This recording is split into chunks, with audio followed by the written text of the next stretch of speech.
Look at me. I said, look at me! Sambit ng isang dalaga na aking nakasabayan papunta sa tila sinaunang bahay. Sa aking paglalakad na kahit sa naturang lugar ay hindi mawala sa aking isipan ang tatlong salita. Tatlong salita na tila ba ay may nais na ipakahulugan sa ating buhay.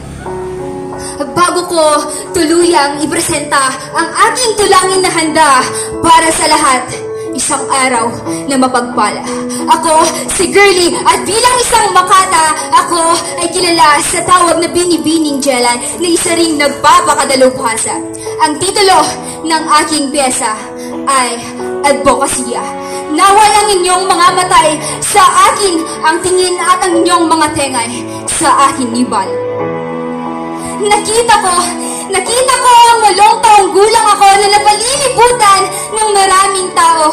Mga taong nakasuot ng saya, mga barong na magaganda at magagara. Sa aking kinatatayuan, aking ipinalibot ang aking paningin at doon ko nakita ang mga bagay-bagay na nagpapaalala sa ating kultura. Ang munting ako ay nabalot ng saya at pagpapahalaga. Oh, mga mahal kong kapwa Pilipino, salamat. Mga mahal kong kapwa Pilipino, salamat at kayo'y nagpapakatotoo at nagpapakapilipino. Sa ating galak na nararamdaman na hindi ko mapigilang lumapit sa napakalaking mesa at doon ko narinig ang gamit nilang wika. At nasisigurado kong ito ay wikang banyaga! Sinubukan ko silang kausapin, ngunit hindi ako narinig maski nakikita. Ako'y lumayas sa aking kinaroroonan na sa ibang mesa nagpunta. Doon ko nakita ang isang dalaga at lola na nag-uusap at tunay na kaisaya. Ngunit bakit tila ba mas nananaig na ang balbal sa kanilang pananalita huli sa napakalawak na lugar? Akin itong sinulyapan. Akala ko, sila'y nagpapakatotoo. Akala ko, sila'y nagpapakapilipino. Nagkamali ako.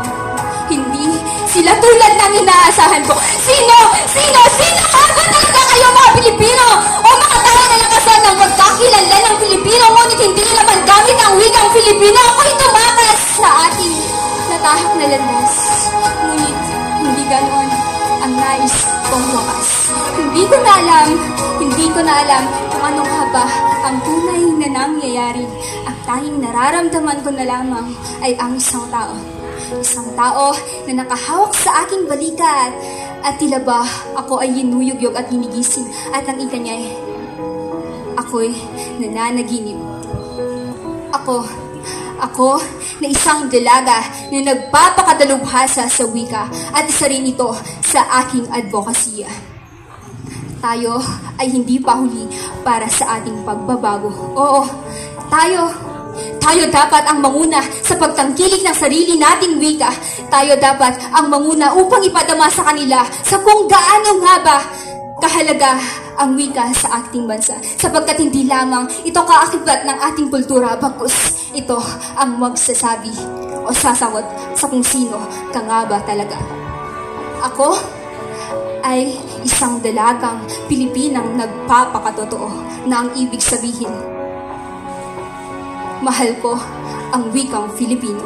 Sama-sama natin itong pagmalaki ng maingiti. Huli ako si Binibining Jelay. Maraming salamat.